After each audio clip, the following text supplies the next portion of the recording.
Thank you for joining me in meeting Bob Ballard, who is the science officer with the Central Pacific Hurricane Center. Appreciate you being with us. Thank you.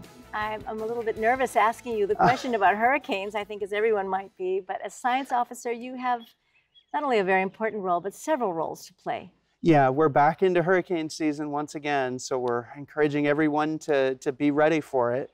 One of my jobs at the Central Pacific Hurricane Center is forecaster training and readiness.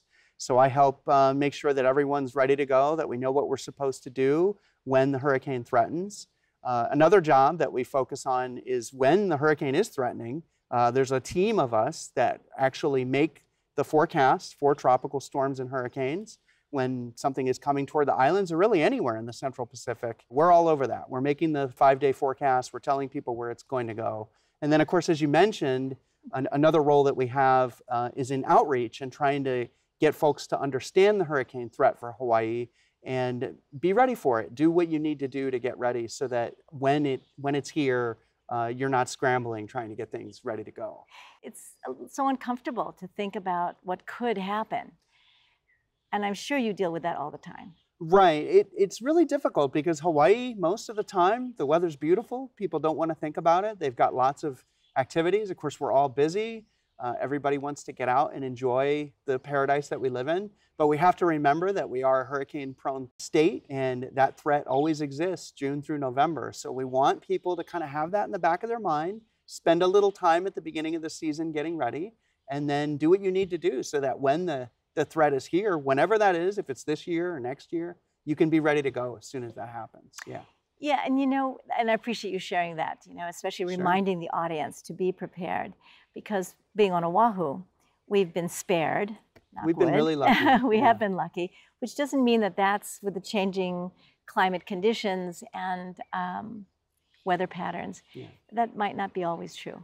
Even before, with Iniki hitting Kauai, and Hurricane Eva going by Oahu and Kauai back in the early 80s. We know that the islands, when conditions are right in the Central Pacific Ocean, that we can be threatened by hurricanes. So you never know from year to year whether or not that the islands are going to be in or out of it, but you need to be prepared as though that could happen. And so that's what we remind everyone, yeah.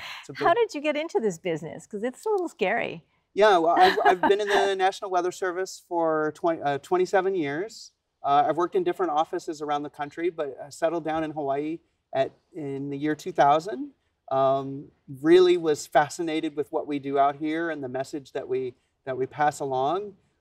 It's really, the weather here day to day sometimes is not super exciting. It's really beautiful, but knowing what can happen, the types of events that we've had in the past, when the weather gets bad here, it gets really bad. The message and trying to get people ready for that and do good forecasts for them, that's really important to us. You share your energy in such a positive way that actually it makes me think too that paying attention to the weather could be interesting. Yeah, well, I think a lot of, for example, the surfers, a lot of those folks are really into keeping track of the weather, the large-scale weather over the Pacific, because that impacts them being able to get in the water, and they like to know what's going on, and you get sort of an interest about it. Anyone who's flying or on a boat needs to know about the weather. But day to day, not super exciting, but when there's big things happening, it's important for folks to dial in and kind of, spend a little time paying attention to that. And not just for hurricanes, but flash floods, like the big windstorm that we had back earlier this year. I think that was back in February. We wanted people to be ready for those events. They don't come often, but when they're here, they can have big impacts. As a closing comment, besides being prepared, how might you calm the waters for us? Yeah, so we don't want people to panic, and that's part of the preparedness message, is being ready in sort of a background state all the time ensures that you don't have to panic, that you're not fighting those crowds and trying to get into the big box stores and trying to get all your supplies when it's too late. If you have some of that at the ready all the time, and again, not just for hurricanes, but for other disasters that the islands are possibly prone to, then you are more ready to go and more part of that weather-ready nation that we're looking for. Thank you very much for sharing your ideas, and we'll look forward to hearing a little bit more in good weather. Hopefully we'll keep it that way. Thank you. And thank you too for joining me in my conversation with Bob Ballard, who is the Science Officer for the Central Pacific Hurricane Center. Aloha.